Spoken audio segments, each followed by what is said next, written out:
Well, welcome everybody to the latest episode of the Edgar Rice Burroughs podcast, where we celebrate the writings of the greatest adventurer author of the 20th century, Edgar Rice Burroughs. My name is Tim DeForest. I am the author of several books on subjects such as the pulp magazines that Burroughs published in, and I have a blog called Comics Old Time Radio and other cool stuff. And with me are my two co-hosts. Jess, go ahead. Well, my name is Jess Terrell, and you all might know me from the Facebook discussion group, The Love of All Things Edgar Rice Burroughs, where we talk Burroughs, Tarzan, John Carter, and Burroughs worlds, characters, and story situations. We talk that pretty much 24/7. We got a crowd now of just over 17,000. Kid you not, 17,000 members at For Love of All Things Edgar Rice Burroughs. And I'm Scott Stewart. I'm editor of APA, which is ERB for Edgar Rice Burroughs APA. My first issue I've been privileged to work on. And for those listening, wondering what's going on with the move, a couple of weeks took over there. So it is going to be going out this week. Want to let you know that. And also with Randomized Studio, we have some projects that I'll talk about on another day coming out this summer and fall. Cool. Okay, and today, as soon as we get our special features out of the way, we are going to be talking about the 1913 novel Cave Girl. At least the first of the two novellas that make up the novel was published in 1913. I'll go over the publishing history in a moment. But before we get to that really fun novel...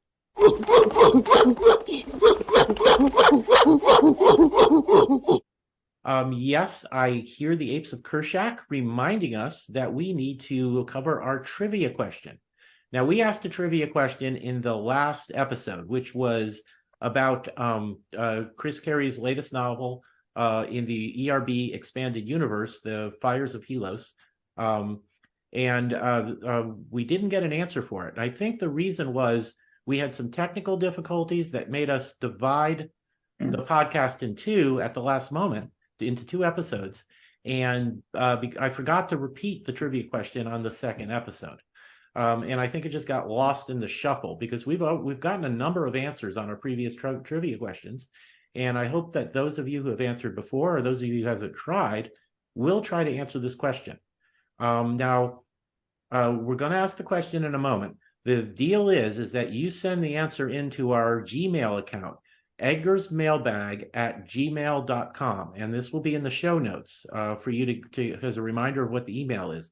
If you post the answer on social media or anywhere else, it won't count. You got to send it to the Gmail account to be entered for the prize. And if we get more than one answer, which we have in the past for the other trivia questions, I will pick a random winner from amongst the correct answers. And we are recording this on May 28th. And I hope to get it up on the air before June 1st. So we will use, I think, June 15th, 2023. If you're listening to this 100 years ago, you're far too late to enter. 100 years from now, you're far too late to enter. If you email us the correct answer to the Gmail account, edgarsmailbag@gmail.com, you will qualify to win a copy of Chris Carey's novel, The Fires of Helos, a hard-covered copy. And we will send that out to you promptly after you're chosen as a winner. So here is the question. What is the name of the mammoth that Von Horst befriended? The name of the mammoth that the character Von Horst made friends with. Those of you who are just really good ERB fans, you're probably instantly thinking of the novel he appeared in. But you just got to remember the name of the mammoth or look it up in the proper novel, email it to us, and you'll be in the running to get a copy of that excellent novel. And that's it for the special features this time. So, send in an answer for the trivia question. We love that. We love interacting with you guys. We appreciate the listeners we have. We've gotten great comments on our YouTube channel, on Facebook, and so on. And we would enjoy hearing from more of you on the Gmail account too. So we move on to Cave Girl, which was published. It was ERB's 7th novel. And the first part of it, which was titled Cave Girl, was published in 3 parts in All Story magazine in 1913. Then Burroughs wrote the second part, which was originally titled Caveman, the next year, although it wasn't published until 1917. It was published in 4 parts in All Story Weekly, beginning with their March 31st, 1917 issue. It was released as a book in March 1925, and like most of ERB stuff, it's been repeatedly republished over the years. There is my favorite reprint is probably the old Ace paperback, which had the Frazetta cover, I believe, and was just a wonderful cover and a wonderful way to experience the story. I'm really hoping that we eventually see a new printing of it from the ERB Inc. with a Joe Jusko cover. I'd love to see what he does with this story, because he has been just knocking it out of the ballpark every time with the new covers for these authorized editions. And I do not remember him ever covering Cave Girl before in any of his illustrations. I may be wrong about that, but I'd love to see Joe do one for this. So what I'm going to do is briefly summarize each chapter, and I want to say that I am often using the plot summary of erblist.com. The one for this novel was written by David Bruce Bozarth, and I am often reading or paraphrasing their summary. We do all read the book, again, before we do these podcasts, but having these summaries handy so that when we talk about the novel in depth is just a great resource, and it helps make sure we don't miss any details. So part 1, chapter 1 of The Cave Girl. It was called Flotsam, and we meet Waldo Emerson Smith Jones after a wave washes him over a deck on a steamer, and he just ends up on a beach of a jungle island. You know, Waldo's a Boston intellectual, and he is completely out of his element here. And he's just this emaciated. He's in poor health. He's terrified of everything, and he has no idea how to survive on his own. He does manage to find some fruits during the day, but he's also convinced that a creature is stalking him every evening. And just finally, he can't take it anymore, and he runs screaming into the interior. And just he's physically and mentally wiped out, and he collapses. When he wakes up the next day, he's calmer, and he uses a club to knock some fruit from the tree. So I guess he's becoming very slightly capable at this point. But the chapter ends when he comes face to face with a savage, a caveman. And that was chapter 1. One thing I want to ask you guys about this chapter: do you feel sorry for Waldo? The Burroughs has a lot of humor in this novel. And I often think he doesn't get enough credit for his sense of humor that shows through in pretty much everything he wrote.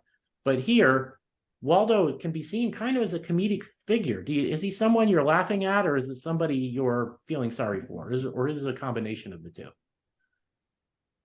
What do you guys think? I think for me, part of it's kind of a combination, but with his description and his background and the term he uses to describe him from being from a wealthy Boston family and stuff, it's like, how the heck is this guy going to survive? Yeah. I mean, he is not. That's the biggest thing. Is this guy really going to make it? Yeah, obviously got a book and he's main character, opening character. He's going to be around for a while, but it's like, oh, it sucks for him. Yeah. Yeah, we were talking before the show, because he's a scion of a Boston family. We were making comparisons kind of to the Kennedy family, who grow up kind of in their own little bubble. But you know, JFK, whatever your opinion of him otherwise as a husband and a politician, when he was put in a dangerous situation on PT 109, he handled himself well, even heroically. So, but Waldo seems to have no capability at all. If he doesn't have a book to read or something a letter to write or whatever, he's just completely helpless. I cannot see him being put on board a PT boat to combat and performing well at all. May I jump in on this? Yes. Were you done, Tip? Yes, I am. I just want to make sure I made my point here. First of all, regarding the Jessica artwork for Cave Girl, he has done at least one panel, and it does appear in his collection, Joe Jusko's art of Edgar Rice Burroughs. Okay. On the trading cards that came out of it, I think it's And also you can get them in like a 9-inch colossal format. Okay. The I've got that book, so I just forgot that one. It's on page where about I look here, page 124, if I can Okay, read that small print correctly. I'll take a look for that later. All right, very good. Now, regarding Waldo, this is something I have strong feelings about, so I wanted to make sure I got it in there. As far as we can tell, his father was not very much involved in his child rearing, and his mom, but his mom definitely was. She set very strict rules, and this begins with day one. We're talking about a baby who eventually develops into a young child, and then on up to the various stages that we're all familiar with. So he doesn't have much opportunity, from what I can tell. I'm imagining some things here, but from what I can tell, he doesn't have much opportunity to speak up for himself. His mom says this is the way it's going to be, so that's the way it is. So he is surrounded by his books, and I love books. I can certainly appreciate that, but he does not. He is just dissuaded from going outside. Anything that involves physical labor, anything that involves getting his hands dirty or working up a sweat. He is stuck inside with his books. Now he loves doing that. It's the only world he knows.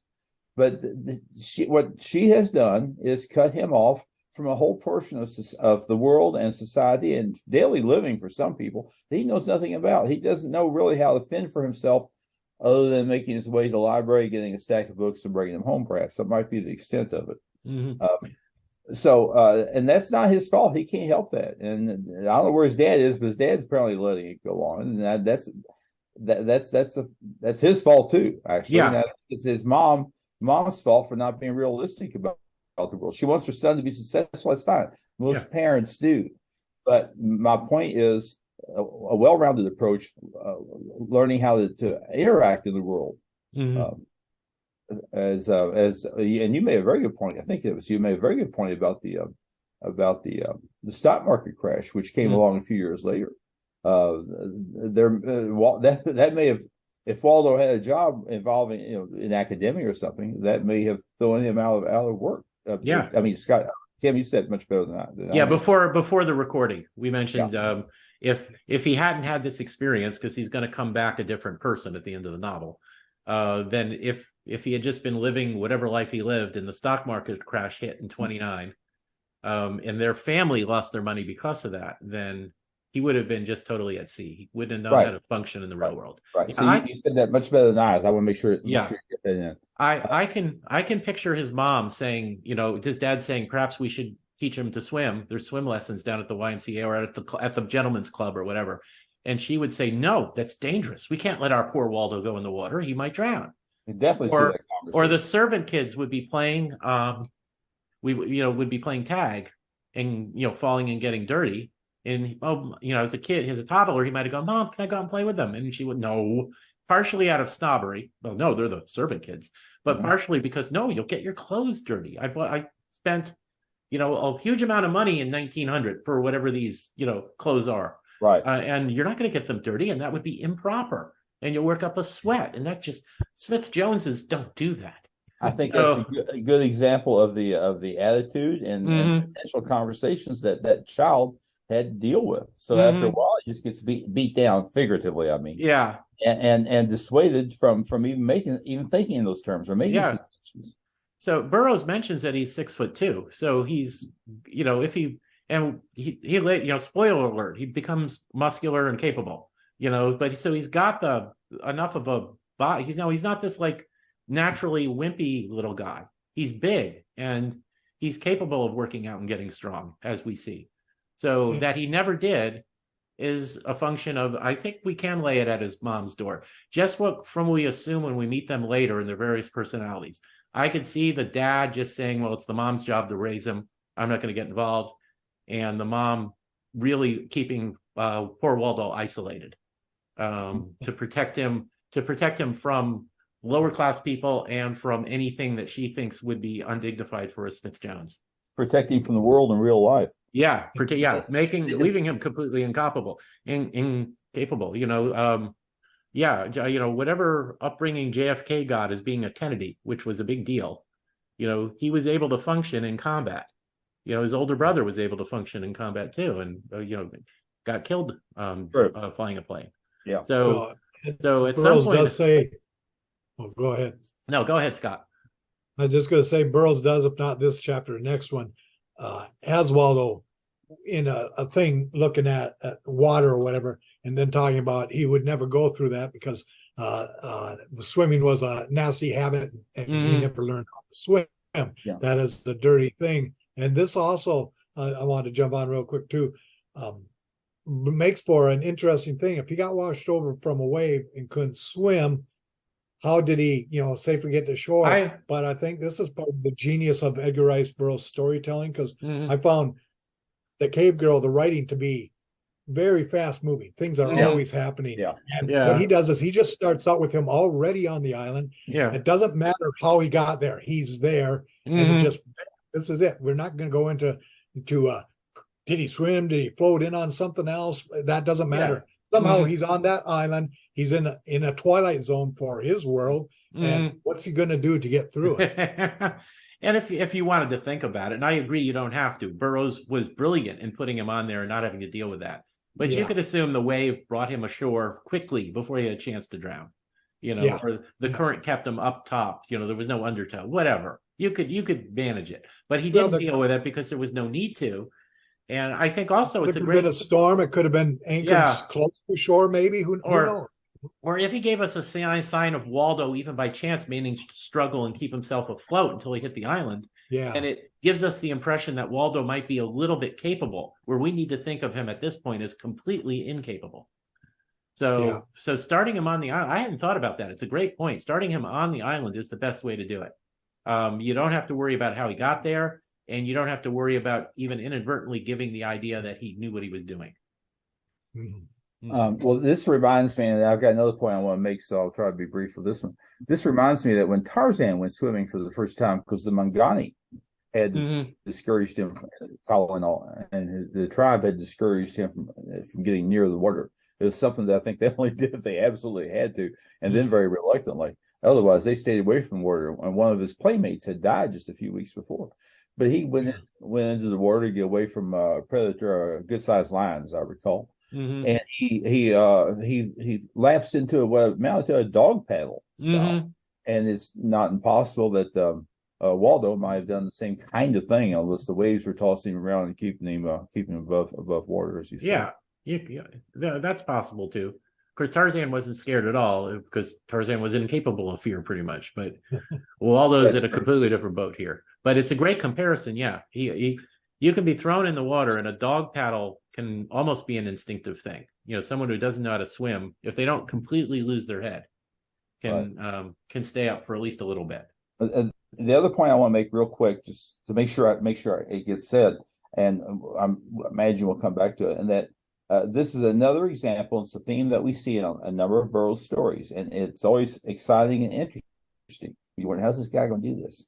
And that's adapting to changing situations. John Carter adapted, Tarzan adapted, several Burroughs characters had to adapt, and right here Waldo is about to make a big adaptation. That's a great point. His route will be a little different because the others aren't sorry and almost cowardly at first, but his adaptation leap is probably the biggest of any Burroughs heroes when you think about it. That's a good point. At least the others were already swordsmen or already capable in some point or what have you. But Waldo starts from absolute zero and goes up from there. So you can argue he's the most admirable of Burroughs' heroes because of that. He's also got the longest name. He does. Waldo Emerson Smith Jones. It's a perfect name, though, isn't it? It just yells at you that he's from a snobbish. He's from a snobbish rich family. That there's no way you can have that name unless you're from a snobbish rich family. I did not do a letter count, but my gut feeling is that his name is longer than most, if not all, the Ant-Man names. Now that doesn't even if we're going to award longest name, but by golly, he's in the running. He might be, yeah. So you see his mom walking around. Where's Waldo? Where's Waldo? God. Oh, good Oh. one. Think about Oh that. man, if only Burroughs had described him as being in a red striped shirt when he wore it, would have A been beanie. perfect. In a beanie. So okay. Are we ready for chapter 2? Sure. Yes, the wild people. So he runs into this essentially a caveman. He's just got the leather thong. He's got the primitive stone weapons. Waldo runs towards a cliff. There's pretty soon there's a dozen of the cavemen pursuing him. And he claws his way aloft. I don't think he could have made the climb unless he was in a complete panic, or he would have even considered climbing. But he makes it up there, and he inadvertently takes out one of his pursuers when he sends a boulder tumbling down on him. And then a few moments later, he clubs one with a heavy stick, and he's doing all this in a panic, but at least he's doing something. And then during a lull in that battle, he meets a half-naked girl. She's not named yet, but this is Nadara. This is the cave girl that's going to be like the other prime character. They don't share a language, but she mimes out a suggestion, which is to drop stones on the savages, the cavemen who are trying to climb up on him, and that eventually he gets at least one more, I think, and they call off their attack. So Waldo and this girl are now on top of the cliff. Waldo's actually won his fight, although it's more by accident than on purpose. And she's actually quite proud of him. She's a savage too, and Burroughs doesn't hide that. The last sentence in the chapter, when he drops a piece of stone full into the face of a savage, she gives a little shriek of joy. That's the quote. The sentence is, "The young woman admitted a little shriek of joy, and Waldo Emerson Smith Jones, his face bisected by a broad grin, turned towards her." So, like any guy, if he impresses a girl, he's going to be happy. He's done most of this out of a panic more than any sort of planning, but he has climbed the cliff and fought off the bad guys. So we got to give him credit for that a little bit. And I love the way, one thing I want to point out is Burroughs really effectively combines humor with action, because there's still a lot of humor in this. It's very close to being a comedy in some places, but the action is still great. It's exciting. It moves fast. I don't think Burroughs ever wrote a bad action scene or a flawed action scene. He was always perfect at it. And this was a great action scene. Both the chase and the fighting off of the caveman by bombarding him with rocks was great, well-described, exciting action. But it didn't hide the humor of it as well. I think Burroughs also does a good job here too, because he addresses that part about hopelessness. First off, he is running up the thing on a panic, and he he stops and he starts thinking about it's like he can't do that. Then that fear, that adrenaline comes into him, and he starts pulling at parts of the rock to start climbing. Plus, there's a semi-broken path that they've used where they put up some of these ladders these cave people have before. That he kind of instinctively goes, and when he gets to the top, there's he has that little epiphany. It's sort of like he's going to die, and it's like, no, people, I don't want to die. I don't want to be tortured or hurt. And you constantly hear from sociologists and teachings and stuff that, man, for us and for any animal, survival is the first priority over everything. And so people with adrenaline and mind thought goes, and he recognizes that with even, which I thought was kind of humorous side bit, but he goes, where he's becoming victorious and using the rocks and hitting the ones coming up. Yeah, he has the advantage. He's on top. He's not in hand-to-hand battle yet. But he's going, oh, what would mothers think if she could see me take this guy out like this now? And he takes that part about that inner gut, that thing where you either lie down, you die, or you give up. But most people are inclined to, till that very, very last moment, flailing away to be alive, whether they're in a car wreck or fighting people or whatever, panicking, running from a snake. The whole thing is boom, you can have more adrenaline. Yeah, I mean, we have on record of people who have no right to be doing it, lifting cars off of people in an accident. Yeah. So that has been proven by science that what seems at first, like, this Bostonian wimp guy or whatever, he'd never make up that cliff. But when you start thinking about it, it shows that people do overcome these circumstances and are able to get to the next step of survival. And that's where you find out what the next challenge will be. Yeah, those are good points. I also love Waldo's reaction when he first sees Nadara, and we don't know her name yet, but that's who it is. He just introduces himself politely. I crave, it takes his tattered cap off, bows, says, "I crave your pardon. I have no idea there was a lady here," and then just turns red with embarrassment because she's, scantily clad and apparently isn't bothered by it. He tries to just pretend he doesn't see her for a few minutes, thinking she'll go back into the cave and get dressed, and she doesn't. And he has no idea. He first caught her out of the corner of her eye. He'd swing at her to try to hit her, hurt or kill her. Now he realized it's like, oh, we don't do that. Yeah. Yeah, he really was shocked at the idea of maybe hurting or killing a young girl, which is to his credit, of course. I just love that. He's just naturally assuming that she'll be conscious of the proprieties and go get dressed. But she doesn't, and he doesn't know how to. This is a social situation. He has no idea how to deal with it. She is dressed. Yeah, yes, she's properly dressed as far as she's concerned. So, a way that they communicate here is via sign language. The thing Burroughs does not tell us, but I'm pretty sure this is what happened here, is that one of the many books that Waldo read is Popular Sign Languages of the World. He's already versed in the commonalities of sign language, so he's able to carry on a conversation thanks to the book he read. Yeah, that might be that's actually, I like that. So, any more comments on this chapter, or are we on to chapter 3? Go ahead. So chapter 3 is titled The Little Eden. They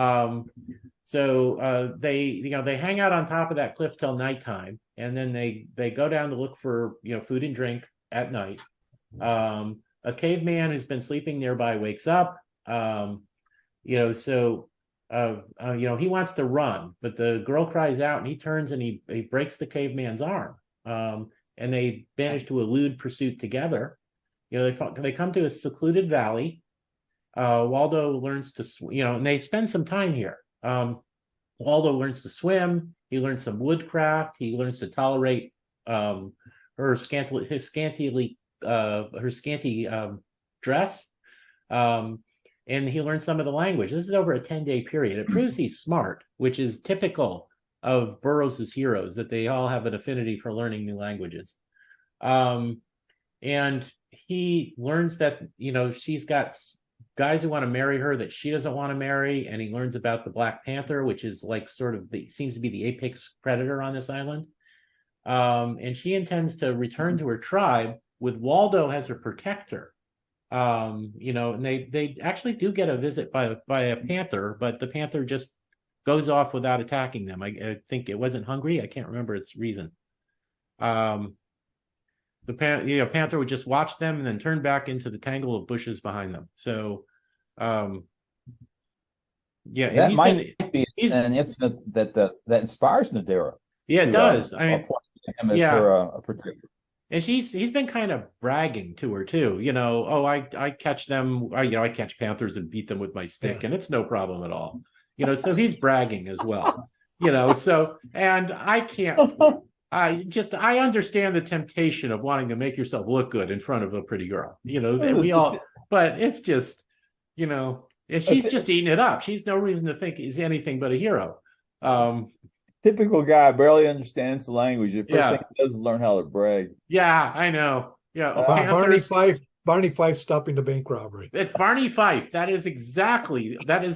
Thank you, Scott. That's a great analogy. That is Barney Fife messing up some police work and then bragging about how he did it right. So, just last week on Spenguli, they ran, or the week before, The Ghost and Mr. Chicken, and watching Don Knotts again doing that. Well, I just whoo, rock, took him out. um But it is a good thing though that their language is limited or mhm. at the moment, because if Waldo does decide to be honest, and he has the words, and if he had the means to explain it, he might try telling her that, well, I don't know the first thing about Mhm. fighting a panther or such. So this way is he's keeping his mouth shut, such Mhm. that she's not going to reject him, and end the story right there. Yeah. And back in Boston, I'm sure that if he ever saw a girl socially, it was someone his mom set him up with as being appropriate. He probably if She he'd will stayed log on the date. if he'd stayed in Boston, he would have been in what was basically an arranged marriage, someone appropriate for the family. Ice cream socials. Ice cream socials. Yeah. This was 1913. Modern dating was only just, it was the existence of automobiles that made modern dating. So it was a different thing back then. And I'm sure he just it would have been someone who fixed up, someone his family fixed him up with. And they would have gone to socials and such together, and then they would have been engaged, and it all would have been arranged and approved by their two families and all of that. All very proper. All very proper. I agree totally on the arranged marriage thought there, but I would submit that the mom would not let him near a young lady until he turned at least 30 years old, perhaps even older. Wouldn't surprise me at all. Probably that. And she would have made sure it was exactly the right person. Oh, definitely. Yeah, he had that resume verified and everything. It essentially, poor Waldo would have had no choice in it at all. And probably ugly as sin too. Well, beauty is not going to be on her requirements list. Yeah, but there is a plot device here that's very similar to what's used, like for instance, at the Earth core. The circumstances are different, but the way it works out is the same. In that Burroughs puts his hero in a position for enough of a length of time where there's no immediate fighting to be done, where he can learn the language and he can learn something about the culture of what he's in. Like David Innes gets captured by the Sagoths, and it's a long trip to where they're going, and he meets Diane the Beautiful, and he has a chance to learn the language. Tarzan, often when he found a lost civilization, there would be, he would be then, then several weeks went by with Tarzan as a prisoner or as a guest of somebody or whatever. And Burroughs would just say, well, Tarzan had time to learn the language, and here's some stuff he learned about the culture. And then he would, we would get background of the civilization he was dealing with in that novel. So he does it a lot. Good point. Yeah, John Carter got captured by the Tharks and spent time with them, learned about their culture and learned the language. So he does this a lot. And this is just another variation of that. So he gets Nadara and Waldo in a position where they're not in immediate danger all the time. And he has time to learn the language. And then that part of the story is taken care of. They can now communicate. This is a kind of a off to the side comment here, but a couple of days ago, I shared a video on a Street Corner Sideshow, the Facebook page I have there, group, and it was about an orangutan in a zoo. I don't know if you guys saw it, where a mother was holding her newborn in her hands, and the orangutan came over and tapping on the glass, like motioning her for bring baby over. So she brought and holds the baby down on the glass, and orangutan leaned forward at least twice to kind of try and kiss the baby, and considering like a precious newborn. It's like recognize this was a baby and that this was a mother in some way. I mean, when I watch it, I'm automatically thinking, of course, of Tarzan. Yeah. but that it was very interesting. They got it on video. They're watching when it's happened. And it's like, can that be made up? But it's a real thing. It was pretty cool. It was really very human. Yes. Yeah. Okay. Well, any more comments on chapter 3? Nothing from me. Okay. Well, chapters 4 is called Death's Doorway, kind of a hint that's, dangerous stuff is going to happen again. Poor Waldo, he's embarrassed by the girl's confidence in him, but it actually thrills him as well. Wow, this gorgeous girl thinks I'm awesome. But he's not happy with the thought of going back. The two suitors in the tribe that want to marry Nadara, that she doesn't like at all, one is named Flatfoot and the other is named Korth. and they bully the other people in the tribe. They take what they want, food or whatever. They kill anybody who opposes them. And Nadara is convinced that, Waldo can just knock these guys off and it would be no problem. So they leave at night.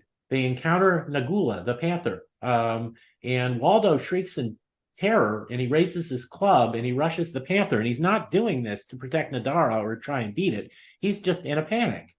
But the panther, panther fades away. But Waldo keeps running on blindly until he trips and he falls exhausted, until the girl finds him a few hours later.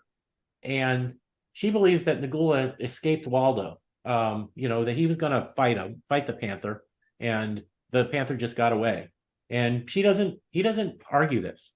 He says, yeah, I did that. I'm awesome. But he is becoming slightly capable. He learned how to swim. He learned some woodcraft. He learns to move through the jungle a little better. This continues as they go, through the jungle for several days. And she's continually expressing confidence in him that he'll just beat Flatfoot and he'll beat Korth and everybody will be cool. And this is just making him more and more and more frightened. And as the chapter ends, they're nearing Nadara's village. We get, hairy men, this is from the novel, hairy men squatted gorilla-like before pieces of flat stone on which green hides were stretched while they scraped with the sharp edges of smaller bits of stone. There was no laughter and no song. Nothing about this is going to encourage Waldo that this is a pleasant place to be. So he's at the edge of the village. The girl is expecting him to kill the two men who have been bothering him. She thinks he's brave and a hero. He wants her to think this, but he's actually terrified.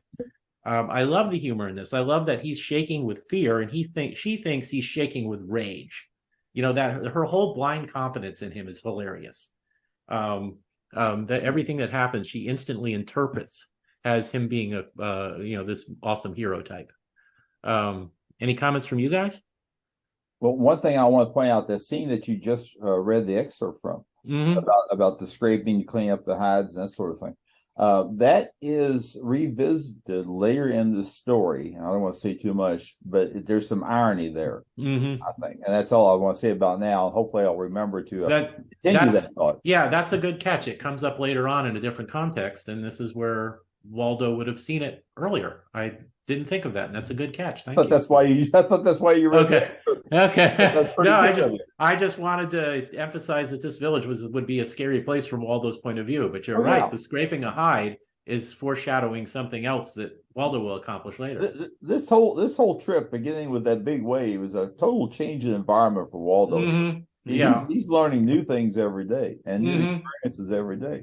Now, on that note, let me point out, maybe he's not reached this point yet, but some place through here I detect. Now I'm trying to read a fictional character's mind, so bear with me on this one. But someplace I really think that her approval of him, her boasting of him, her confidence in him will inspire him at some point to make an effort to actually be what she thinks he is. We may not see it yet, but I think we'll see it later on. Yeah, it will come later on, but his sense of responsibility towards Nadara and his necessity of him being a hero is going to very much come to his heart later on. Very good. That's what I was trying to get. Okay, yes. I'm done. Okay. Anything else? I was going to say that this also gave me some food for thought, because it kind of like, why would this primitive cave girl, take such a shining to him so instantly? But and Burroughs doesn't go into this great big explanation justifying why this happens. But if you look at the subtext of what happens, first off, you find out she's trying to be paired up with suitors, an arranged marriage. Yeah, there we go. Austin, that she wants no part of. She's obviously moved quite a ways across this island trying to escape that. She's now in this area with these other cavemen, a different tribe. Maybe they're kind of leaving her alone. She's maybe been there long enough. They think she's a wild woman or a crazed woman, and leave her alone up in that little cave. She's up on the top of that mountain or cliff area there. And so he comes along. Here's someone who's probably easily half a foot, if not a foot taller than what these primitive cavemen probably are, shining, maybe even though what he's going through, looking cleaner or more otherworldly, alien, maybe, that she might find astonishing, like, is he a god or something like that? I think that is mentioned somewhere later on. But so here's someone coming out. The shrieks may not be shrieks of fear. They may be considered, if you're like a banshee or a supernatural being or witch doctor or whatever, where these might be part of what would be calling on spirits or calling on power and all that. So everything she's reading, she might be saying in a state of mind where she's looking for a savior, and he becomes that, and he's able to just build upon that. And so Edgar Rice Burroughs doesn't go in and create some story. Oh, and by the way, here's why she liked him. He lets the events that happen and finding out about her background, where she could be maybe in a vulnerable position for depending on this guy to go and just having that kind of attraction to him. Yeah. Also, this just occurred to me. Nadara would have had no experience with someone being a coward, because in her world, anybody who acted with cowardly would have gotten killed right away. So she would have no reason to interpret anything Waldo did as an act of cowardness, because as far as she knows, that trait does not exist in her society, because no one could be a coward and be alive. So unknown concept to her. Yeah. And I think Scott brought up a very good point. Is Waldo is like nothing else or no one else that she's seen there. And she's probably a little naive, or maybe just struggling for hope, perhaps. Yeah. Maybe he's cute. Maybe she thinks he's cute. But it's yeah, her just perception of Waldo, it is hilarious, but it's also kind of bittersweet, because he's not there yet. He's not quite a hero yet.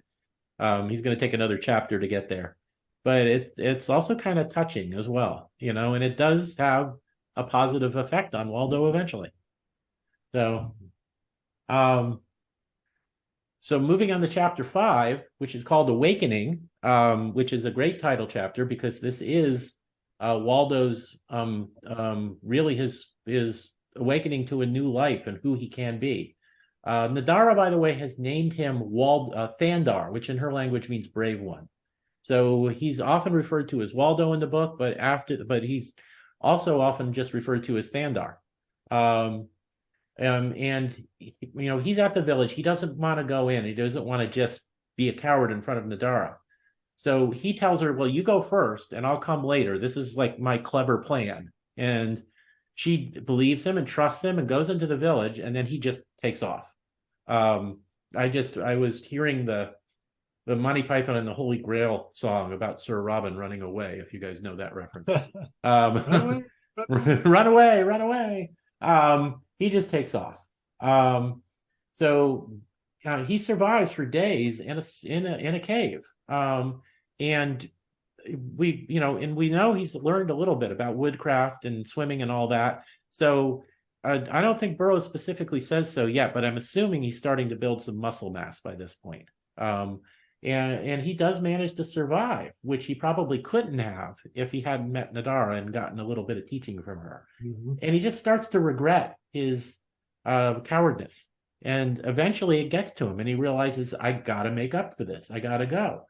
So, and I'm sorry, he does specifically talk about this is a 6-month wait here. And Burroughs does actually point out in this chapter that he's strengthened his body and he's practiced his skills. And so he is a big, muscular, 6'2", capable looking guy. There's still a lot of stuff he doesn't know, and that comes up during the course of the book. But he's better off than he was. And then he's making trips to the coast every week. And he meets a caveman named Sag the Killer. He kills him. He's chased by other cavemen, a large group of them. He manages, I think, to kill a couple of more. And he gets to the beach, and then out in the water, he sees a ship.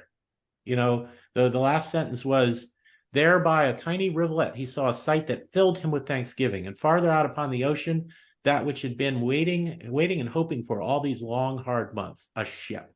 So all of a sudden, his situation has changed.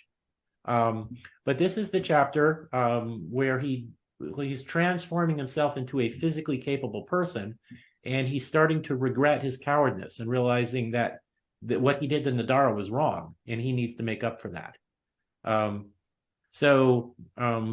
Yeah, that's really the main point of the chapter, and I think we see that in that he's able to take out Sag, and even take out a couple more cavemen while he's being chased. So he's learned to handle himself quite capably at this point. It's a huge transformation. It is. And It is a notice huge. Yoda is nowhere in sight. There is no try, only do. 6 months all by himself, Mhm. training by himself. Yeah. I would suggest at the beginning of this chapter, Mhm. he'd already walked more miles per day since he Mhm. landed on that island. He probably had any other point in his life, I would imagine. Yeah, I think so. I think even after by this time he'd been on 10, 12 days on the island. Well, no, so several days. Yeah, so he'd been there a couple of weeks, let's say, or a little bit more. He was probably already starting to show some muscles that he hadn't had before. But he sleeps well at night, though. Yeah, maybe I'm sure he did. He would have been exhausted. Yeah, I remember a full pack thing we had to do I was in the Navy as a hospital corpsman. I went through combat medical school at Camp Pendleton, and marching for I can't remember how many miles with full packs up a very steep hill at one point. I was ready to sleep all night, but unfortunately I had 2 a.m. guard duty also, which was Guard kind of duty, annoying. fire duty was always fun. Yes, it's like there's nobody going to attack us. We're in the middle of the camp. It doesn't matter. Guard duty. And I'm making fun, but I get the military necessity of training you to do that. But it wasn't fun at the time. So I understand what it's like to be exhausted and just being able to collapse and fall asleep.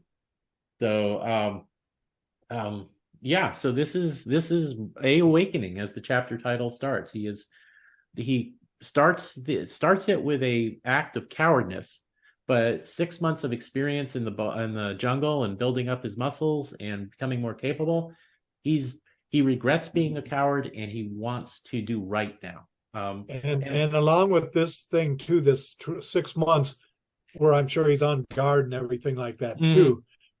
But he's spent that several weeks. We know at least 10 days where he was with her, learning to swim and all that, probably learning food. So he's not having what might be called a rich diet that you'd have in Boston. He's living off the land, probably living much more vegetables and stuff.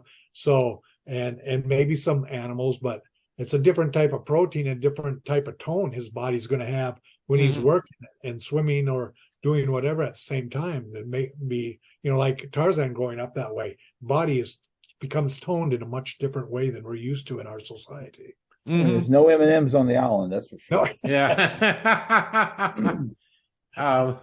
Is this I may be jumping ahead, and by the way, this chapter title Awakening is on target totally. Is this a chapter? Okay, he's seen the ship. Has he actually gone out and spoken to the people on the ship? No, that comes in the next chapter. This chapter ends with him seeing the ship. I'll hold my comment then. Okay. Well, the next chapter, chapter 6, is a choice where the seamen had come ashore to fill some water casks, so they see what's going on, and they shoot at the savages and drive them off. And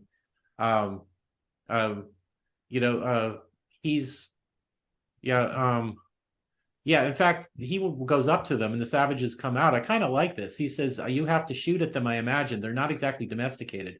Try firing over their heads at first. Maybe you can scare them away without hurting them. Because he didn't want to see them slaughtered. They were the enemies, but he's still got some civilization in him. And in this case, it's a healthy thing. He doesn't want to kill people if he doesn't have to. They did have to kill a few, though, before they ran off. And this is a ship from Boston, actually. Some of them speak with the accent, and he just really, he thinks for a moment I can go home, and he just thinks about how much he misses his books, and how much he'd like to see his family again. I love that one of the things he thinks he'd be among his books again once more.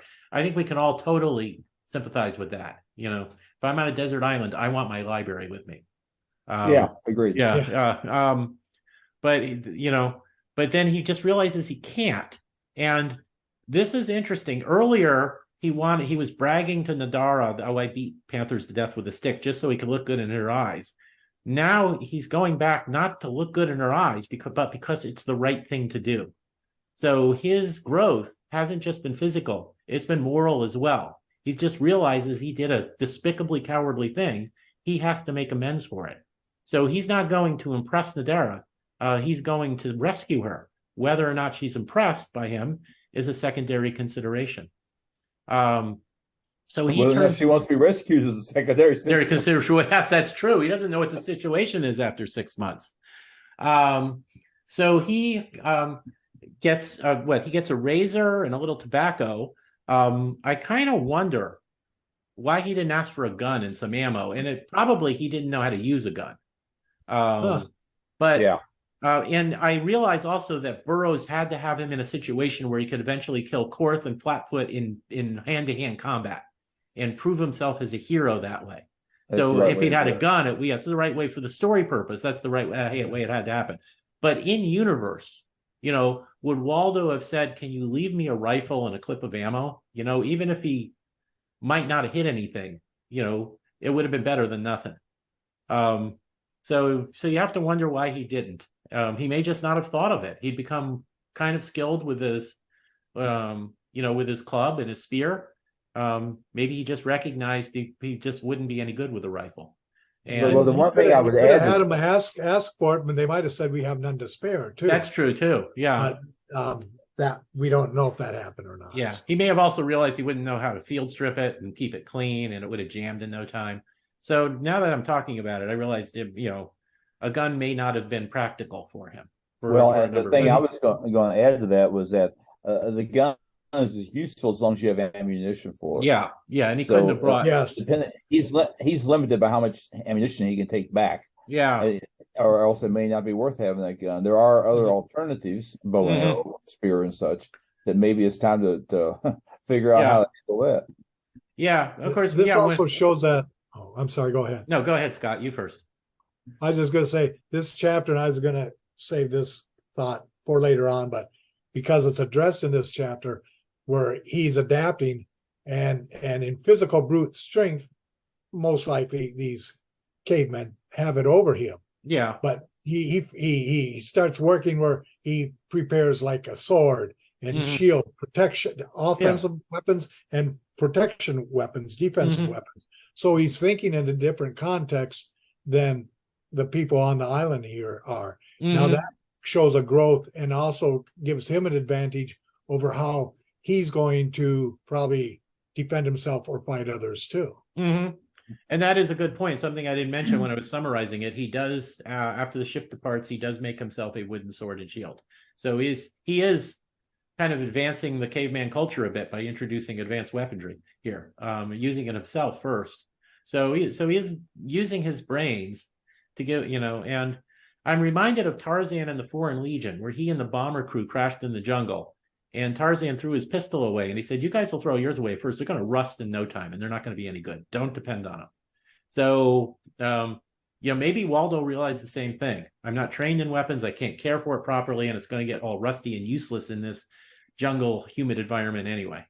So, although in his society and culture, he may have had some experience with fencing. Yeah, that's considered a if you want to say, a gentleman sport or upper class training. No, I think his mom would have said, "You'll poke your eye out. You're not going to do that."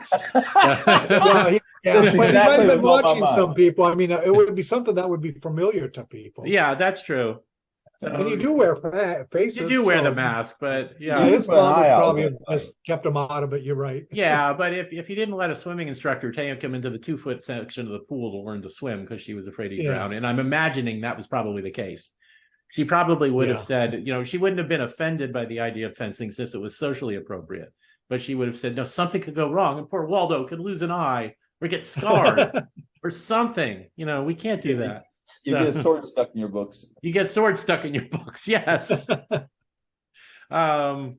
So this is like, important character development here. He had the physical development last time and the beginning of his moral character development and saying, I've got to go back and get Nadara.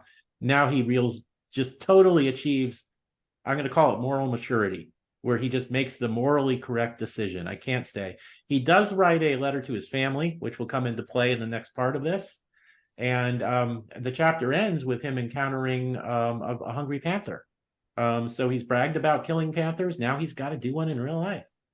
Any last comments on this chapter before we move on? I think you covered it very well. Okay. Well, Thandar the Seeker is the next chapter, chapter 7. He kills the panther. So that's a pretty awesome requirement. He's a little bit wounded by this. But he does survive. He's got what Burroughs Burroughs describes it as from breast to knees, ghastly wounds were furrowed, and the man's brown skin where powerful hind feet of the beast had raked him.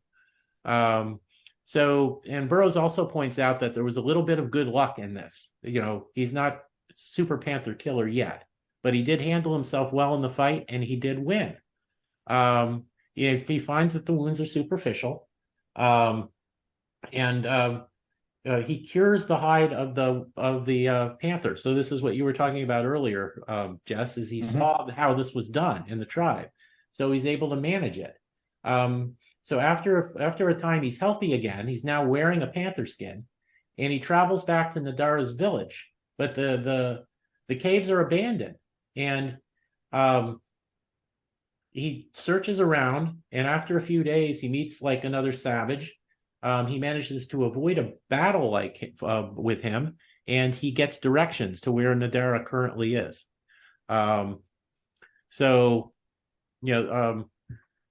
This guy, didn't like Flatfoot and Korth either. So when he finds out that Waldo wants to take him out, he just says, can you lead me to him? But the guy says, well, you can go on your own. This is where they are. So that's the end of chapter 7. I like the realism that it takes time for Waldo to hold up with his wounds, and that it does take an incredible amount of work with the primitive tools he has to properly prepare the leopard belt.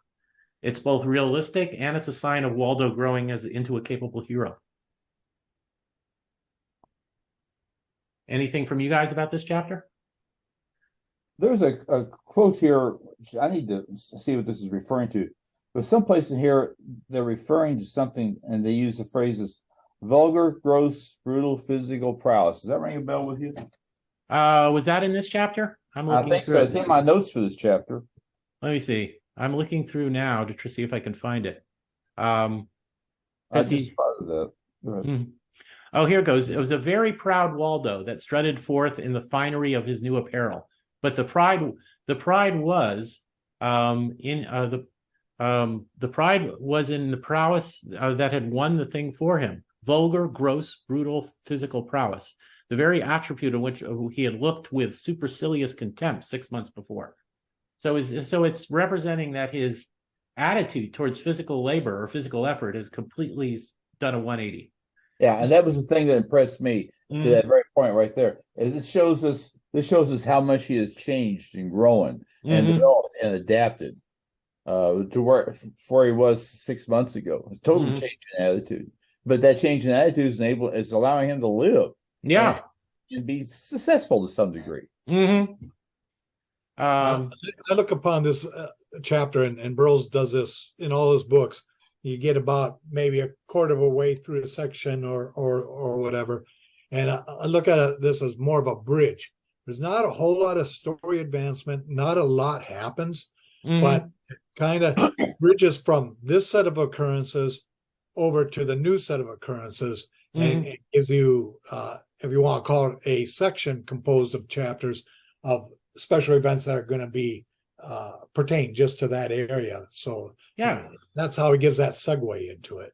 That's a good way of looking at it. He's proved himself a moral and physical hero with the chapter of choice. And in this one, Thandar the Seeker, it's kind of like a bridge, which leads him into the final action where he proves himself to be an actual hero. Transition. Yeah, that's another sharp point. I appreciate that. Thank you.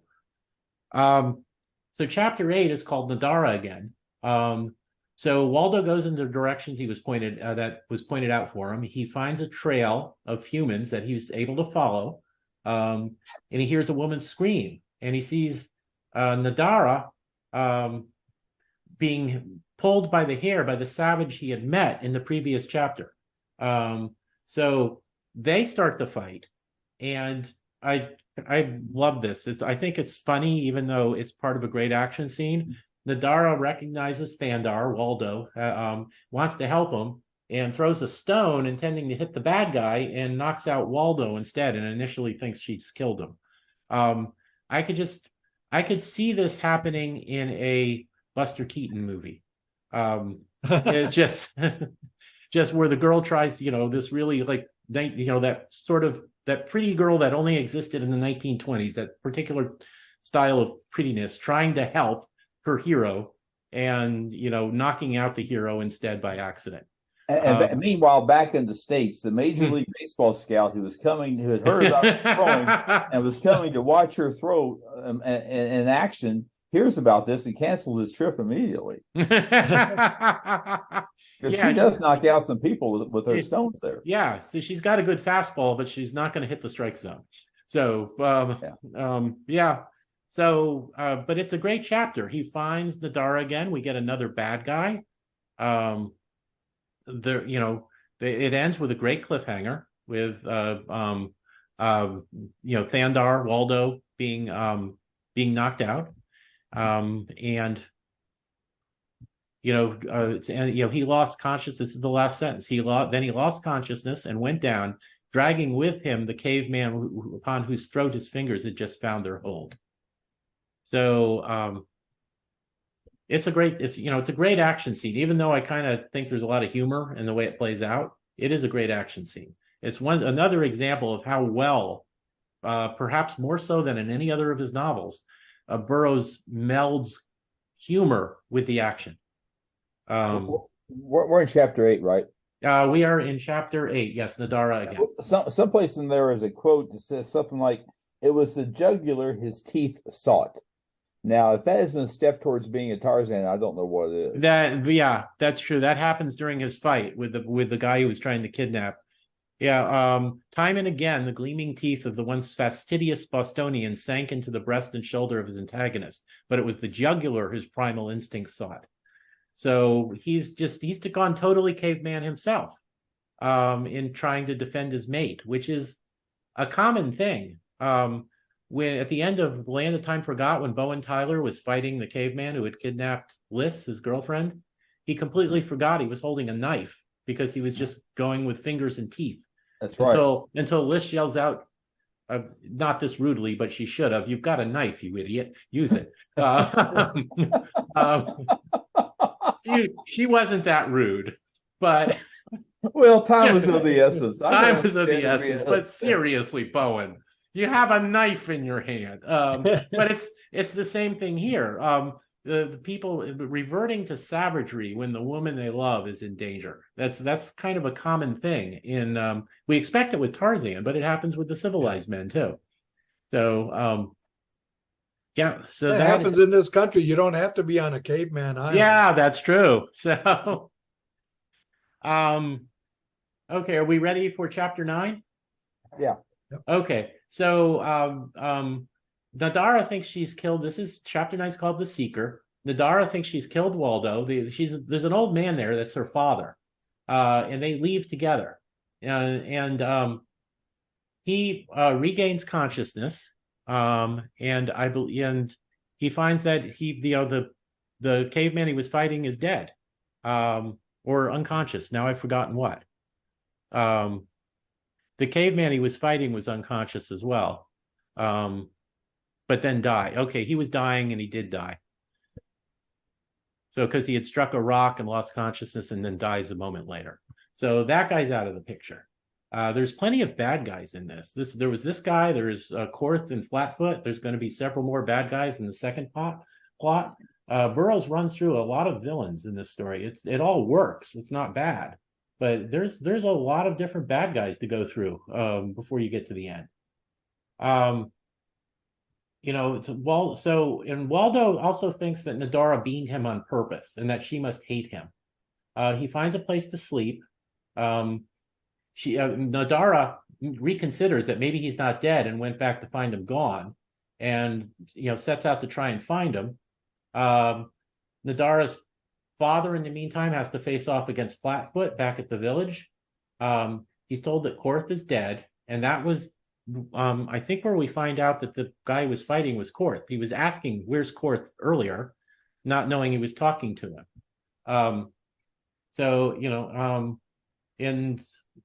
Flatfoot goes out to follow Nadara and try and get her back. Waldo enters the village the next day to find out that Nadara is gone, and Flatfoot's following. So before he goes, Nadara's dad gives Waldo a small bag to give to Nadara that contained things from her dead mother, and that's going to be an important plot point later on. So that is chapter 9, The Seeker. It's just kind of beautifully laid out in the chronology of it. Waldo gets up and leaves. Nadara comes back and just misses him. She goes back to the village. She leaves. Flatfoot follows. Waldo gets to the village and just misses them. So it just, he organizes his chapter beautifully with everybody just missing finding each other to set up the situation of Nadara being pursued by a villain. Any comments from you guys? As he said, the way he sets this chapter up, there's a number of things going on here as opposed to what we were talking about the bridge earlier. It's not battle action, but a number of things are coming. So how are all these different paths going to once again intertwine across each other and come to a conclusion, because we know we're getting close to the end of the cathedral section of the book. And it's a beautiful example of interweaving, where he goes back and forth in the timeline. Nadara leaves, Thandar gets back and leaves, then we have a little bit of a flashback to Nadara changing her mind and going back, but she's missed Thandar. So every time we switch to another person, we sometimes do a little bit of a flashback in the timeline to learn what they've been doing. But it all works out in the end. Something Burroughs was very good at. I was going to throw in, and I cannot find the quote. I'm here digging, so correct me if I'm wrong. But I believe that Waldo is greatly surprised that at the possibility that Nadara would have rejected him and hit him harder than he envisioned. Yeah, I don't think he even had any idea of the possibility of it until he's staring at. I think that's a good point. Right now, he was doing what he thought was the right thing to rescue Nadara, but I think this was probably the point where he was thinking about, wait a minute, am I in love with her? So it takes getting beamed in the head with a rock. Right. Been there, done that. Yeah, I've sympathized with that. I am married to Angela after dating her for a year without knowing we were dating, and then being ordered to officially ask her out by a woman who's a friend of ours who used her teacher voice to tell me. So men are often oblivious to this stuff. I personally am as well. I had absolutely no idea that why Angela was hanging out with me so much until somebody who normally teaches fourth graders told me in her stern teacher voice, "Ask her out now." So but I can tell you, being oblivious is a skill and a talent that will pay off later on in your marriage. Yeah, because there are things that maybe you're supposed to have done you didn't do, and this is the opportunity to say, "Oh, I don't know, honey. I'm supposed to do that." Are you sure you made that clear to me? I got all this other stuff over to do. I got friends coming over tonight play cards. I mean, it's a question of priorities. You take care of it. So oblivious is a skill. Don't. Oh, yes, I need to tell her. Being married to a beautiful woman who loves me is interfering with my opportunities to have game nights. So, well, don't push your luck. Don't blame it on me. Okay. Are we ready to go on to chapter 10 now that we've destroyed my chance of a continuing happy marriage? So let's get moving. Okay. Chapter 10 is Trail's End. It's Thandar, Waldo. I keep going between the two names, but actually Burroughs does as well throughout. It's Thandar in one paragraph and Waldo in another. I think in several of his books, Burroughs gives the same character more than one name. He does. He locates Nadara at the same time that Flatfoot does, but the Flatfoot gets Nadara first, and he carries her towards some caves. That summary makes the chapter seem kind of short, but it's actually a great chapter. It's really the chapter is a chase scene, and it's well written and it's exciting, and it often highlights how much Waldo has grown into being a hero. He's able to spot footprints in the ground and trail them. And he doesn't think about his personal safety at all as he tries to get to Nadara first. So it doesn't take long to summarize the chapter, but it is a action-packed chapter. Anything in this chapter? I think that's a good example. Yeah. Excuse me. I was just going to say, I think the footprints in the sand thing is just a good example of his growth. And there's some other examples throughout here. Yeah. Go ahead. He's not only gone stronger, he's learned how to operate intelligently in his jungle environment. Yeah. So, any other comments on this chapter?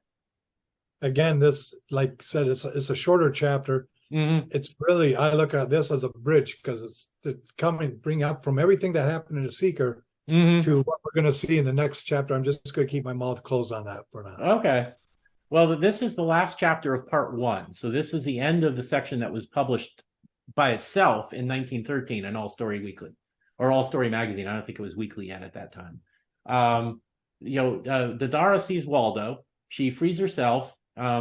Flatfoot plans to kill her rather than just let her rival get her. Waldo throws a spear that prevents the murder, and then he closes in and he has a fight and he kills her. I think he uses his sword in this case, which the Flatfoot came towards without realizing how dangerous that weapon was. I will say that Waldo's had several hand-to-hand fights by now, and he'll have several more. Burroughs gives each of these fights its own personality, so to speak. No fight is just a carbon copy of the last fight, even though it's still a hand-to-hand battle with primitive weapons. Each one, the tactics, the way it plays out, is different and has its own individual feel to it. And I really appreciate that aspect of him as a writer too. He wasn't saying, I'll just copy and paste my fight scene with Korth. This is a different fight scene with slightly different weapons, and it needs to be different and exciting in its own way. And he succeeds in doing that. The next chapter, he's going to have a fight with a headhunter in a pitch black cabin. Once again, he had a hand-to-hand battle to do, and he came up with a environment to give it its own personality, its own feel. He does that all through this novel, and it's really quite a remarkable accomplishment. He does kill Flatfoot. He's wounded himself, but Nadara helps him. They head back for the village. They're both, by this point, confused by their emotions. They don't know who feels what about whom. Nadara sees a yacht, and that Waldo's, oh, this is great. Whereas Nadara is kind of heartbroken. She thinks Waldo's going to, sail off without her. So she kind of runs away. Waldo chases her, and he realizes he loves Nadara. He's no longer confused at this point, and so they vanish into the hills before the hills before the searchers arrive. So the sailors, they're led by Captain Cecil Burlingham, who's on a rescue expedition to find Smithstone Jones. They've been checking islands all over the place. He hasn't seen the letter that Waldo wrote that he left with the other crew earlier. He was just coming on a general rescue mission, checking all the surrounding islands. He does find the pouch that was dropped that had stuff from Nadara's mother in it, and there's a locket in there that belonged to a countess who had gone missing years ago. And he just ends the chapter by saying, what mystery, what tragedy, what mystery, what romance might not these sparkling gems disclosed had they but tongues. So we get a hint that Nadara is more than just a cave girl here, because her mom was apparently implicitly here. We don't find out for sure now, but implicitly that her mom was a countess that ended up on this island somehow. So she's got a higher pedigree than we've suspected before. it is because of this that even though it was a year before Burroughs wrote the sequel, that I think he was planning on writing a sequel, because he gives us what is a good resolution to the story here, with Waldo finally realizing he loves the girl and choosing her over going back to civilization. But he leaves this plot point hanging that he can go back to revisit later. So that's why, I just pretty much think he was for sure thinking of writing a sequel already when he wrote this, when he wrote The Cave Girl, this first novella. Comments from you guys about this ending? A thing, and that's a typical technique of Burroughs, is to do a part one, part two, and and that way he's only expended half. And of course, this was never really a serious consideration. We only had to expend, say, half the effort that he might have expended, and he probably thinks that then the guidelines and requirements that the Argosy, the other magazine editors have on storylines. So you get a good portion of the story told on its own. It stands on its own merit, and if the story is successful, if it's accepted, and in his case it was by everything he wrote, then you can come back and you can tell the second part of the story, because there's some demand for it, some interest. He did that several times during the teens, early in his career. He did that with The Mad King, which was a two-parter, but each part hangs on its own. And he did that with The Eternal Lover or The Eternal Savage, whichever chapter you want. We've covered those in podcasts before. I think I will include links to those podcasts in our show notes. Savage Plooster is, if memory, it's at least 3 short stories pieced together, maybe 4. Yeah. And one of the Venus books, I'd have to look it up for sure. It's got Godless Sapphire, I think, is one of the sections. Is also like 3 or 4 chunks that are put together. So it wasn't an uncommon thing for him to do. Right. Yeah, it makes a lot of sense to do it that way. Well, heck, Tarzan Untamed, there's a classic. Yeah. There's 2 pieces there, 2 good-sized pieces in Tarzan the Untamed, and plus a little bridge there where he's wandering through the desert that connects them. That's true too. Okay, that's a favorite example, man. Okay, I'm done. Okay. I'd say Burroughs here has a special this chapter works as a special construct, both leaving it resolved but open for further adventures. What's the search party going to find? Anything else? Where are they going to go? It also serves to show his stick, sword, spear, whatever you want to call it, the additional advantage he has in the so-called hand-to-hand battle on that.